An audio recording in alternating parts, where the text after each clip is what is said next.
Les droits des prisonniers. Beaucoup de personnes pensent que les prisonniers, les personnes privées de liberté n'ont pas de droits. C'est totalement faux. Aujourd'hui, nous allons parler de ces droits fondamentaux des personnes privées de liberté qui sont reconnus au niveau international et aussi bien également chez nous au Bénin. Les personnes privées de liberté ont-elles des droits? Bien sûr que ces personnes-là ont des droits parce qu'elles continuent d'être des êtres humains. Sauf que pour avoir commis une infraction donnée, elles sont privées de leur liberté d'aller et venir pour un temps. Et donc pendant ce temps-là, tous leurs droits fondamentaux ne sont pas suspendus. Certains droits sont limités, la jouissance de certains droits sont limitées, mais pas tous ces droits fondamentaux-là.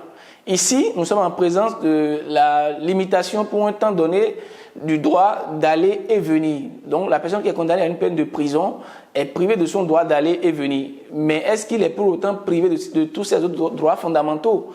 La réponse est non. La personne qui est privée de son droit d'aller et venir, la personne qui est condamnée à une peine de prison et qui séjourne dans un établissement pénitentiaire, continue de bénéficier de son droit à la vie. Le droit à la vie qui permet à l'être humain de ne pas être soumis à des peines cruelles, inhumaines ou dégradantes, et tout simplement qui permet à l'être humain de vivre.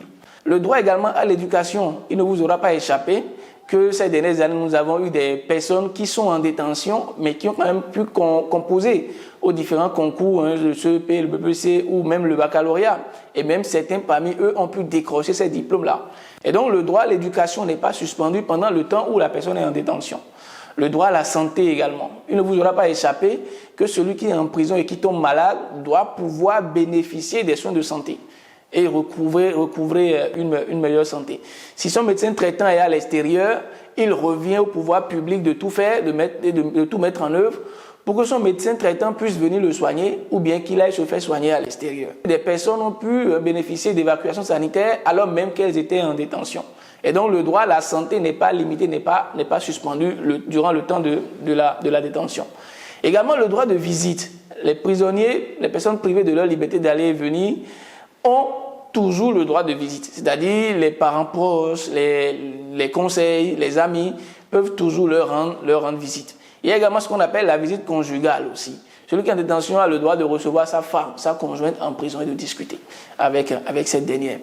Et donc aujourd'hui, quand vous prenez le droit international qui aborde la question des personnes privées de liberté, il est une exigence notoire que dans les prisons, les personnes en détention préventive doivent être séparées des personnes en détention définitive, c'est-à-dire des personnes qui sont déjà condamnées par la loi, et différencier des personnes qui sont en attente de jugement, c'est-à-dire en attente de passer devant un juge. Également, les mineurs doivent être séparés des personnes adultes, des prisonniers adultes. Tout simplement pour protéger le développement de ces enfants-là qui sont en prison. Également, le couloir des femmes doit être séparé du couloir des hommes. Aussi, c'est une exigence internationale et une exigence des droits humains que les prisons des femmes soient séparées des prisons des hommes. Il est d'une importance notoire aussi ici que les cellules doivent être aérées. Les cellules dans lesquelles les personnes sont détenues doivent être aérées et doivent être périodiquement subir des nettoyages et doivent être propres, tout simplement. Ce sont les règles minimales de Nelson Mandela des Nations Unies qui édictent ces différents principes-là auxquels les États sont soumis et ont l'obligation de respecter. Et donc la personne privée de liberté n'est pas privée de ses droits fondamentaux. Il est juste privé de ses droits d'aller et venir et peut-être de ses droits civiques parce que tenant compte de l'infraction donnée, votre droit de vote peut vous être retiré, ainsi que votre droit d'électeur. Mais ce n'est pas dans tous les cas. Ça dépend du type d'infraction que vous avez commise et pour laquelle on vous retire ce droit-là momentanément. Et donc les personnes privées de liberté ont des droits, et donc sont juste privées de ce droit d'aller et venir là, et accessoirement d'autres droits.